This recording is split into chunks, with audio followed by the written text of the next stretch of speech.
Today we're going to be discussing PTSD in non-combat veterans. My name is Zack Evans, and I'm with Woods & Woods Attorneys in Evansville, Indiana. Usually when we think of PTSD suffered by veterans of the United States Armed Forces, we think of stressors from combat operations, firefights, reconnaissance missions, threats of IED attacks on vehicles. What's less understood, because it's not necessarily covered in the media as much, and it isn't in our common parlance in terms of veterans issues, are non-combat stressors. These are things like muggings, robberies, assaults. Some of these instances occur on base, and some of them occur off base. But they present some unique challenges in terms of presenting evidence to prove non-combat related PTSD.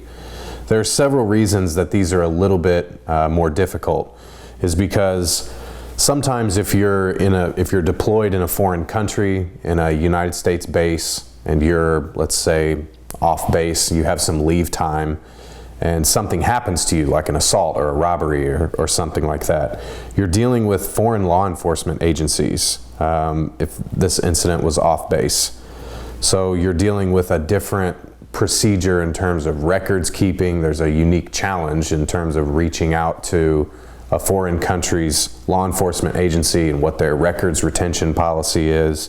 It can be very difficult to obtain evidence to corroborate something that you say happened to you while you were in service. If the incident was on base, you may have had the incident investigated by military policemen on your base, but some commanders, unfortunately, have shown a tendency to sweep incidents under the rug to avoid negative reports on their watch. So there can be a similar problem with dredging up records for this reason. There's somewhat of a protectionist mindset that we've seen.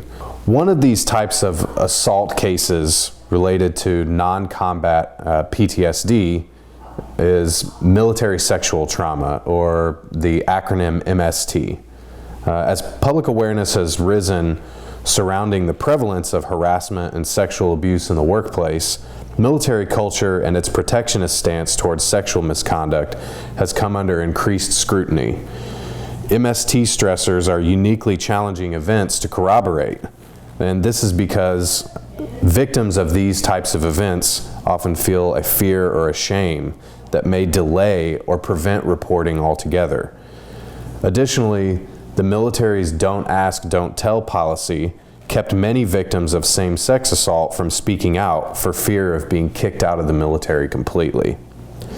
Because of this, the case of AZ v. Shinseki set out guidelines that the VA may not conclude that an in-service personal assault or personal trauma did not occur based on either absence of service records or a veteran's failure to report.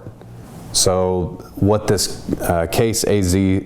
Shinseki was basically setting out was that the VA is not allowed to deny your claim because you were too afraid to report it at the time, or because the military had a policy in place that effectively threatened the jobs of these victims.